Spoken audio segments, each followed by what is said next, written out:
Hello guys, আসসালামু আলাইকুম। আশা করি তোমরা সবাই ভালো আছো। তো আমি অনেক ভালো আছি।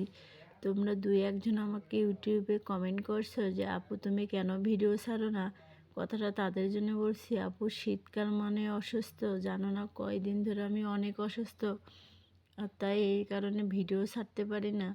তো তোমরা যদি ভেবে থাকো যে আমি আর ভিডিও করব না, একটা আপু অবশ্যই কমেন্টও করছে যে আপু তুমি কি আর ভিডিও ছাড়বা না। তো আপু তোমাকে বলছি কথাটা, আমি খুবই অসুস্থ ছিলাম, এই কারণে ভিডিও ছাড়িনি, তাছাড়া আর কিছুই না। তো তোমরা যারা যারা আমাকে ভালোবাসো ও দোয়া করো, অবশ্যই আমার ভিডিওটি, আমার চ্যানেলটাকে ফলো রাখবা। তো যাই হোক, আজ আমি রান্না করছি ফুলকপি দিয়ে রুই মাছের ঝোল। অনেক অসুস্থতার কারণেও রান্না করে খেতে হচ্ছে। তো এই জন্য এই ছোট্ট ভিডিওটি তোমাদের সঙ্গে শেয়ার করলাম। তো তোমরা সবাই ভালো থাকবা আর আমার জন্য বেশি বেশি করে দোয়া করবা।